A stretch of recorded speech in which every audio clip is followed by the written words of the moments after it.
Assalamualaikum warahmatullahi wabarakatuh. Perkenalkan, nama saya Muhammad Seiful Nasik. Saya berasal dari Universitas Yogyakarta Pasuruan, jurusan Teknik Industri 1B. Di sini saya akan menjelaskan soal ujian akhir semester fisika. Yang pertama yaitu jelaskan sistem kerja sonar yang digunakan untuk mengukur kedalaman laut.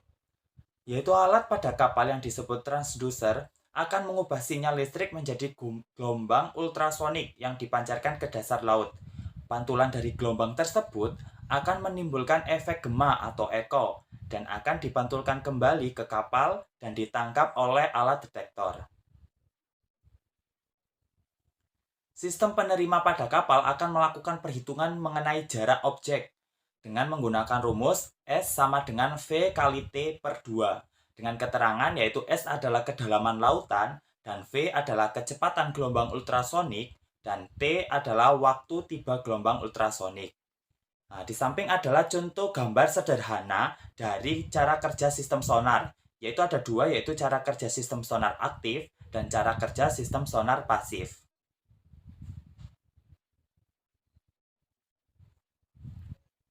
Selanjutnya yaitu nomor 2. Sebuah mobil ambulan bergerak sambil membunyikan sirine dengan kecepatan 72 km per jam sambil membunyikan sirene yang berfrekuensi 1200 Hz. Tentukan berapa frekuensi bunyi sirine yang diterima oleh seorang yang diam di pinggir jalan saat mobil tersebut mendekatinya dengan cepat rambat bunyi di udara yaitu 340 meter per sekon. Yang pertama yaitu diketahui yaitu VP sama dengan kecepatan pendengar. Kecepatan pendengarnya di sini adalah diam, berarti yaitu 0 meter per sekon. Sedangkan kecepatan rambat bunyinya yaitu 340 meter per sekon. Untuk kecepatan sumber bunyinya, gerak sumber bunyinya yaitu 72 km per jam. Dan frekuensi sumber bunyinya yaitu 1200 Hz. Yang ditanyakan di sini adalah frekuensi yang terdengar oleh pendengar, yaitu VP. Penyelesaiannya yaitu yang pertama, kita ubah dulu kecepatan gerak sumber bunyi dari kilometer per jam menjadi meter per sekon. Untuk kecepatan gerak sumber bunyinya adalah 72 km per jam, maka kita rubah ke meter per sekon menjadi 72 dikali 1000 per 3600 sekon. Menjadi 72.000 per 3600 per sekon. Sama dengan 20 meter per sekon. Jadi kecepatan gerak sumber bunyi adalah 20 meter per sekon. Masukkan ke rumus persamaan efek Doppler, yaitu VP, FP sama dengan V plus minus VP per V plus minus VS dikalikan Fs atau frekuensi sumber bunyi. Kita masukkan tadi yaitu cepat rambat bunyinya. Cepat rambat bunyinya yaitu 340 meter per sekon. Dan ini karena ini adalah mendekati sumber bunyi, maka VP-nya itu bernilai positif. Tapi kalau menjauhi itu VP-nya bernilai negatif. Karena di sini mendekati berarti positif yaitu ditambah 0. Dan untuk yang bawahnya yaitu cepat rambat bunyinya tetap yaitu 340 meter per sekon dan Vs-nya itu adalah 20 meter per sekon. Kenapa bernilai negatif? Karena Vs kalau mendekati sumber itu bernilai negatif, tapi kalau menjauhi sumber itu bernilai negatif. Jadi di sini bernilai negatif yaitu 340 dikurangi 20 meter per sekon. Dikalikan frekuensi sumbernya yaitu Fs-nya yaitu 1200. Maka 340 ditambah 0 yaitu tetap 340. 340 dikurangi 20 maka 320 dan dikalikan 1200. Ini kita sederhanakan, sama-sama dibagi 20. Yaitu 340 dibagi 20 maka hasilnya 17 dan 320 dibagi 20 maka hasilnya 16. Dikalikan 1200. Untuk lebih sederhananya langsung kita coret saja yang 1200 kita coret atau kita bagi dengan 16 maka hasilnya ketemu 75. Maka tinggal kita kalikan yaitu 17 dikalikan 75 maka hasilnya adalah 1275 Hz. Soal nomor 3. Dua buah titik A dan B berjarak 3 meter masing-masing bermuatan listrik 4 kali 10 pangkat min 4 dan min 1 kali 10 pangkat min 4 kolom. Titik C terletak di antara A dan B berjarak 2 meter dari titik A dan bermuatan listrik 3 kali 10 pangkat min 5 kolom. Berapa besar gaya elektrostatis pada muatan di C? Yang pertama diketahui yaitu jarak antara muatan C ke A yaitu 2 meter. Sedangkan jarak antara muatan C ke B berarti sisa 1 meter karena antara jarak A dan B adalah 3 meter. Seperti gambar di bawah ini. Nah, ini kan ada gambar.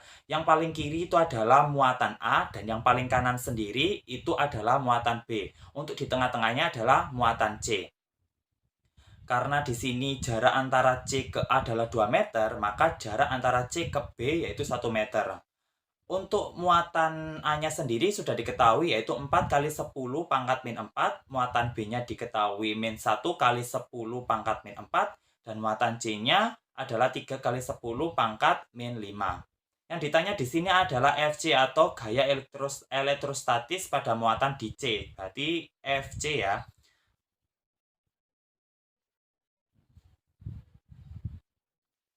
Karena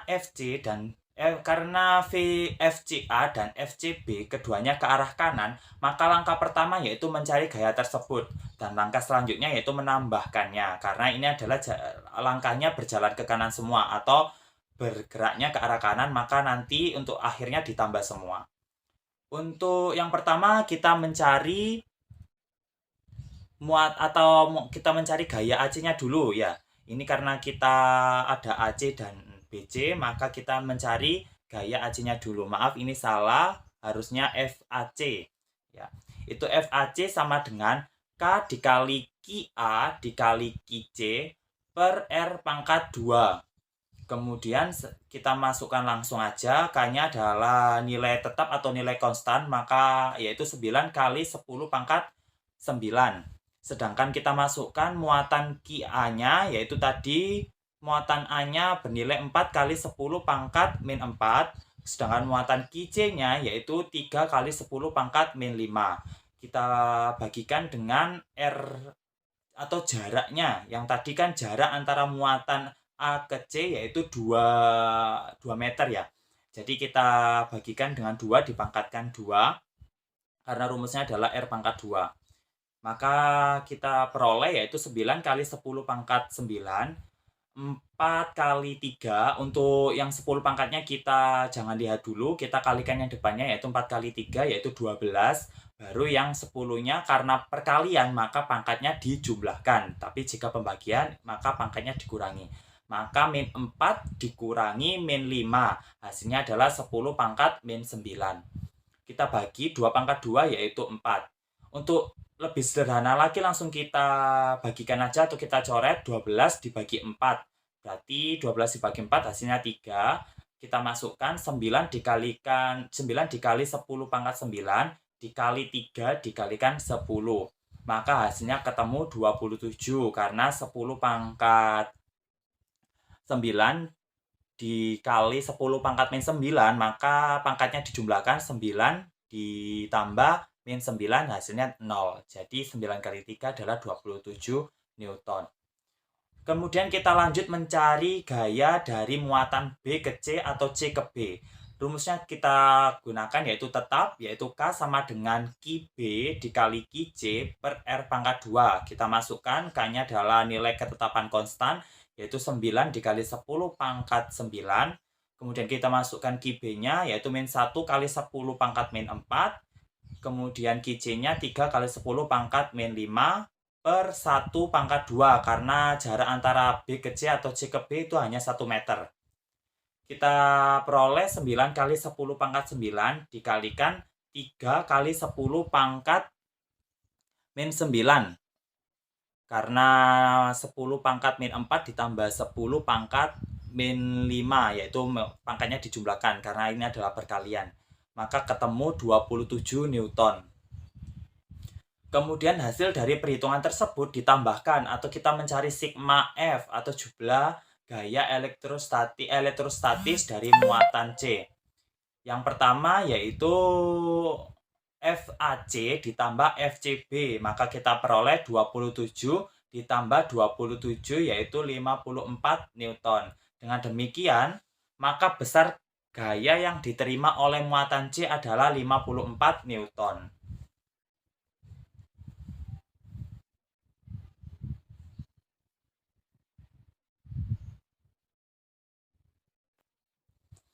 Soal nomor 4 yaitu apa yang dimaksud dengan efek Doppler. Beri contohnya. Efek Doppler adalah fenomena yang berkaitan dengan pergerakan sumber bunyi terhadap pendengar yang relatif satu sama lain dan menyebabkan frekuensi yang didengar berbeda dari frekuensi yang dihasilkan sumber bunyi. Contoh dari efek Doppler sendiri yang pertama adalah frekuensi sirine mobil ambulan yang menjauhi ketika kita yang diam terdengar semakin rendah. Jadi frekuensi sirine mobil ambulan yang menjauhi kita yang diam terdengar semakin rendah. Yang kedua adalah pada ekokardiogram, yaitu sebuah perangkat kesehatan yang menggunakan fenomena efek Doppler dalam mengukur kecepatan dan aliran darah dan karakteristik jaringan tisu secara akurat. Alat ini juga memiliki kemampuan untuk menghasilkan gambar jantung dan aliran-aliran darah dengan menggunakan suara ultrasonik Doppler 2 dimensi atau 3 dimensi. Yang ketiga yaitu meningkatkan kecepatan pada pistol radar polisi. Yang keempat yaitu ekokardiogram adalah alat ini sama yang seperti tadi, mohon maaf. Yang kelima adalah laser anemometer Doppler, yaitu untuk menyelidiki dinamika fluida dalam cairan dan gas. Yang terakhir adalah peningkatan kualitas aplikasi audio dan musik. Sekian, terima kasih presentasi dari saya. Mohon maaf apabila ada salah kata dan kekurangan atau salah jawaban dari soal yang saya kerjakan. Sekian dan terima kasih. Wassalamualaikum warahmatullahi wabarakatuh.